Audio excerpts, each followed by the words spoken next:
Et bonjour à tous, on se retrouve aujourd'hui pour la première vidéo de la série de mise à jour des analyses fondamentales. Et nous commençons du coup par remettre à jour l'analyse fondamentale que j'avais faite en mars 2021 sur les GAFAM. Je vous remets le lien pour ceux qui ne l'auraient pas vu. Tout cela va se faire selon les 5 critères essentiels, je vous remets le lien également vers cette vidéo, comme pour les 3 critères supplémentaires concernant les dividendes, et je vous remets le lien vers cette autre vidéo également. On va remplir le tableau ci-dessous pour la validation des critères. Plus on va aller vers du rouge, plus le critère sera validé, plus on va aller vers du vert, plus le critère sera valide, et surtout on va repartir des couleurs de la dernière fois, donc de mars 2021, et faire des mises à jour. Et nous commençons par la première entreprise qui est Google, que j'ai déjà affiché ici. Voici les couleurs qui étaient à l'époque concernant Google. Donc du coup, du vert côté business et côté capitalisation, ce qui ne bouge pas. Côté résultats, les résultats étaient en augmentation, mais pas complètement. C'est pour ça que nous avions mis du vert clair, puisqu'il y avait eu une année qui était en diminution. Les cours de bourse étaient haussiers sur 5 ans et sur 3 ans, et vous voyez que la correction actuelle, même si Google corrige, ne change rien à cette tendance qui est très haussière concernant la société, donc c'est du vert. Et le PER est lui toujours dans la zone qui va de 25 à 35, puisqu'il est aux alentours de 30 actuellement, même avec cette correction, donc il reste en orange. La petite mise à jour va concerner les 3 critères concernant les dividendes, puisque je les mettais en rouge avant, et du coup là la petite mise à jour va consister à les mettre en gris, rouge, gris. Gris pour le dividende, l'augmentation du dividende, l'évolution de l'augmentation de ce dividende, l'évolution du dividende tout court qui est versé, car il n'est pas à considérer puisqu'il n'y a pas de dividende qui est versé par la société Alphabet, puisque c'est même pas Google directement la maison mère, c'est Alphabet la société. Le rendement va lui être en rouge puisqu'il n'y a pas de rendement, donc c'est 0, donc c'est du rouge. Et le ratio de distribution, il pourrait être mis en vert puisqu'il va être à 0%, mais nous le mettons en gris pour bien montrer qu'il n'est à ne pas considérer et que c'est une société qui ne verse pas de dividendes. Voici donc la société Alphabet remis à jour sur les critères de dividendes, ce qui fait un bilan pour Google qui est plutôt positif, avec un seul critère qui apparaît en orange, qui est le PER parmi les critères essentiels. Tous les autres apparaissent en vert ou en vert clair pour le résultat, et pas de dividende de versé. Nous passons directement à la seconde entreprise. La seconde entreprise qui avait été analysée en mars 2021, c'est Apple. Et Apple, il n'y a aucun changement à faire par rapport aux critères comme ils avaient été mis en mars 2021. Donc aucun critère à changer.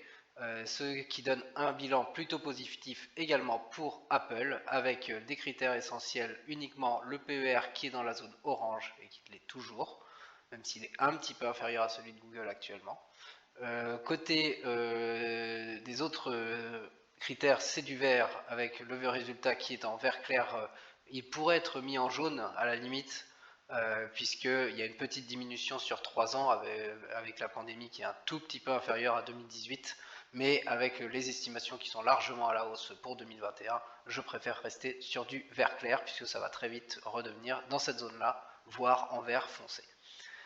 Côté dividende, le rendement il est toujours en dessous de 1% et au-dessus de 0%, donc il est toujours dans cette zone en orange. Le dividende est toujours en évolution et la distribution, la santé, c'est très bon de ce côté-là. Du coup, nous passons immédiatement à la troisième entreprise qui était Facebook. Du côté de Facebook, les 4 premiers critères ne sont pas à changer. Donc du coup, côté business et côté capitalisation, tout va bien, c'est du vert.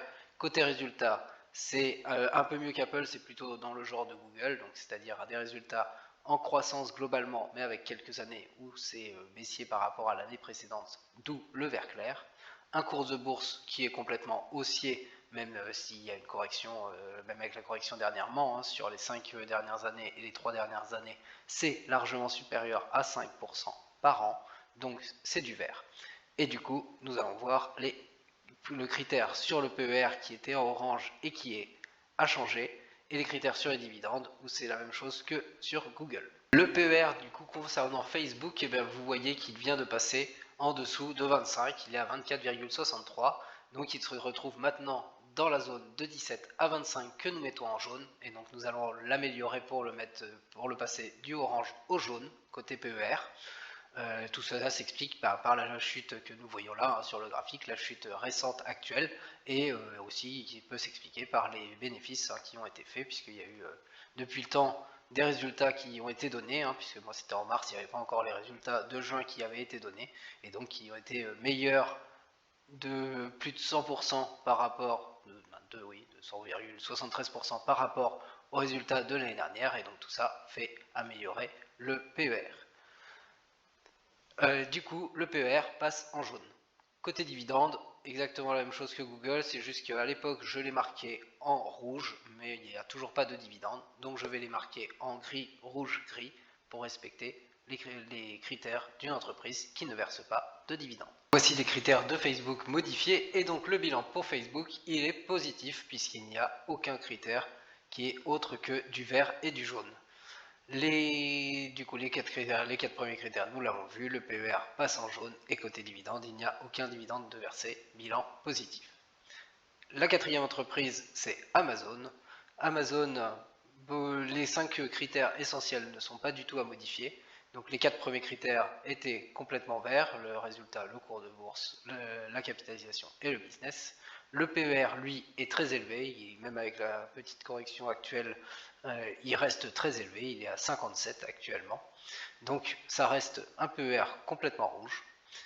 Et côté dividende, il faut que je fasse la petite modification habituelle, puisque à l'époque je mettais tout en rouge lorsque l'entreprise ne verse pas de dividende. Amazon ne verse toujours pas de dividende, et donc je vais passer les critères en gris, rouge et gris. Amazon est donc mise à jour du côté des dividendes, et donc on passe en gris, rouge, gris du côté des dividendes. Le bilan reste plutôt positif pour Amazon, avec les 4 premiers critères en vert complet et le PER trop élevé en rouge. Et nous terminons avec Microsoft, la dernière GAFAM, dans lequel un seul critère est à modifier, il s'agit du PER. Côté business et capitalisation, toujours rien à dire de ce côté-là, c'est toujours du vert. Côté résultat, là on a même les estimations 2021 et ça reste du vert clair avec les estimations 2021. Côté cours de bourse, c'est toujours haussier avec une petite consolidation et correction actuelle. Et côté dividende, c'est toujours un dividende dont l'évolution est à la hausse très fortement, un rendement qui est plutôt bas, qui est à 0,86% actuellement, donc dans la zone entre 0 et 1%, donc en orange, et un ratio de distribution tout le temps inférieur à 55, même presque souvent 50%, et donc inférieur à 60%, et donc dans le vert. Et donc du coup, il nous reste à modifier le PER qui lui a changé. Le PER pour Microsoft, le ratio cours sur bénéfice est de 36,60. Il est donc au-delà de 35 maintenant, zone que nous mettons en rouge. Et donc il s'est dégradé pour ce cas-là. Donc sa dégradation peut s'expliquer par la hausse avant la petite consolidation actuelle, qui pour l'instant n'a pas assez consolidé. Du coup, et puis après, c'est toujours par rapport, bien sûr, aux résultats qui ont été donnés, donc les évaluations de juin 2021, puisque nous avons eu déjà ces résultats. Ce PER, néanmoins, il n'est pas encore si loin que ça de la zone à 35, donc une diminution, une baisse encore, une consolidation qui durerait dans le temps, puisque les deux vont pouvoir jouer sur ce PER, le résultat qui va apparaître pour les résultats de septembre à peu près 2021, qui devrait, là, puisqu'on va rentrer dans la période des résultats, pourrait faire évoluer ce critère que nous mettons en rouge actuellement, et pourrait le faire redevenir par exemple orange. Mais pour l'instant, c'est du rouge. Le bilan est donc actualisé pour Microsoft, avec le PER qui est dégradé cette fois-ci, et qui est donc mis en rouge puisqu'il est au-delà de 36. Le bilan pour Microsoft reste plutôt positif, avec dans les 4 premiers critères uniquement le résultat qui est en vert clair, les autres sont tous en vert, et avec le PER qui est en rouge, alors ces critères essentiels. Côté dividende, ça reste du vert, orange, vert, avec un dividende peu élevé mais bien maîtrisé. Voici donc la mise à jour complète pour ce mois d'octobre 2021 concernant l'analyse fondamentale sur les GAFAM. Et c'est le début d'une série de vidéos qui va mettre à jour très rapidement toutes les vidéos que j'ai faites par le passé avec toutes les sociétés déjà passées en revue. Je vous souhaite une très bonne journée sur ce tableau mis à jour et je vous dis à très bientôt.